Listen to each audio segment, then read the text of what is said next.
All the scientific discourse has three major questions: what to be studied, why to be studied, and how to be studied. When you talk about how, the question of how is sociologically very, very relevant, and it is also scientifically very, very relevant. Unless until you ask these questions, you cannot be a social scientist. Even though you are using a different kind of methodology, which may not be functionalism or may not be scientific or may be very qualitative answer or qualitative analysis we are trying to do. But unless until you ask these three questions, you cannot proceed with your scientific study. Because all the studies, maybe it's social science or science, it's all scientific. So can't do on your own way. No, that is not correct, because all scientific disciplines have certain features to be followed. So therefore you have to follow the format, follow the standard which is being given to you. It's not that on your own you can do everything and that is the way you can try to understand this discipline. That is not a correct approach. So you have to do as it has been prescribed by the founding fathers, or as it has been said by the founding fathers. So therefore, just like biology or just like psychology or just like physics, they do experiments on scientific features and scientific temperaments and on scientific on scientific way. So likewise, he says that social science also is science. Sociology is also science, and it has its subject matter. And while dealing with the subject matter, you have to be also very, very objective and neutral, and you have to also use all the yardsticks of scientific temperament to understand social behavior. So therefore, his main discourse to understand social science is social behavior, and that social behavior can be understood in the basis of social facts. So if you read social facts correctly in a scientific manner, I think you can lead sociology towards a scientific discipline, otherwise not. So in doing this, what he was trying to say, that he tries to follow a positivism approach. Now, positivism is a very, very popular concept in social science, in sociology. You must read the concept of positivism. And in one way or other, Émile Durkheim was in support of positivism, or positivism means scientific study of social behavior, scientific study of human behavior, and maybe on the basis of scientific study, by using objectivity, value neutrality, you can try to study social behavior in a scientific manner. So there, in that particular context, he followed the positivistic traditions. Émile Durkheim follow the positivistic traditions, and he tries to talk about the concrete and observable aspects of things. What does it mean? It also gives a kind of clarifications towards his scientific notion of sociology. What does it mean? It means positivism, what Émile Durkheim is interested to deal with concrete and observable things. Things which are concrete, which can be seen in your naked eyes. So that is the approach of positivism. That means what you see, that you explain. Clear? You know how social behavior can be a concrete phenomenon, or how social behavior can be observed. So his sole interest was to harp upon this aspect of sociology. That means the natural science also tries to talk about the phenomena or the experiment they does in a concrete manner, and it can be, they put it in a observable situations what they try to study. So likewise, he is saying that social science must be follow the tradition of positivism, where social facts can be concrete and it can be observable by anybody who has the understanding to understand the very discipline called science, or very discipline called social science. It means that the common man may not able to see these concrete observable facts, but those who are students of society or those who are trained sociologists, they must have that kind of attitude to look at social phenomenon in concrete and observable manner. So therefore, one more point I'm trying to clear, that you as a student of sociology, you are not a common man. You don't rely on sociology of common sense. No, that is not correct, because you are a trained social scientist. So the trained social scientist must have these qualities. Or if you refer to C. Wright Mills, for example, the quality of mind, what he called the sociological imaginations. Unless until you have the quality of mind, you can't be a social scientist, you can't be a student of sociology. So the point I'm trying to say, you have to develop these characteristics to understand social behavior in a very scientific manner, in a concrete manner, in an observable fashions. If you do that, you have the traits to become a trained social scientist. If you don't have, then you leave this particular discipline, try to do something else what you are interested in. So therefore, now the question is how social behavior can be concrete and how social behavior can be observable to individuals. To make it clear, Durkheim says that this can be done by studying social facts. So he says that social facts has the characteristics which can be helpful to understand, or which is concrete and which can be observable, just like things. The way you try to see the things, the same way you can observe and feel the concreteness of social phenomena, that is called social fact. So social fact has these two characteristics again. It is concrete as well as it is observable phenomenon. This can be observed. Clear? Again, to make it observable phenomena or concrete phenomena, he talks about two characteristics of social facts, which I have explained earlier. One is exteriority and the other one is constraint. The other day also I have given the example that how social facts are exterior to individual. It is not with the individual, rather it is external to individual.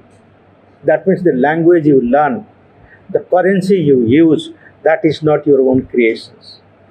So it is the creation of the society and it is given to you. So therefore it is external to individual. What is given to you, it's all external to individual. And social fact, what is saying, has the characteristics which is external to individual, which is given to you by the society. It is created by the society, not by any individuals. So therefore it is external to individual, and this can be observable phenomena. This you can just observe it just like things. Do you think that the language we speak, it is your creations? It is given to you. So you can say it. It's concrete. So this is the first point he's trying to make. Social science, or sociology in particular, science through his analysis called social fact, having the characteristics of exteriority. Clear? Which is exteriority in the sense social facts are always beyond society, beyond individual, beyond us. It is not our own creation, it is external to us. The other characteristics what he's trying to say, that these social facts which have the characteristics of externality, it also work like a constraint.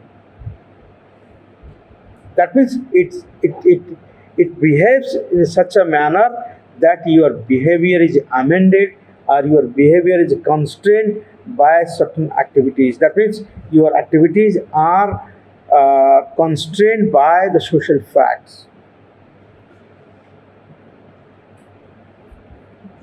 How does your behavior is constrained by the social facts, which is external to individual? That is called the conscience of society. It's called the conscience of society. In other words, I can give you an example. Like, there was a movie and where there is a song which was very particular, that "Log Kya Kahenge." Very old song, "Log Kya Kahenge." कुछ ऐसे गाना है. हाँ, कुछ तो लोग कहेंगे.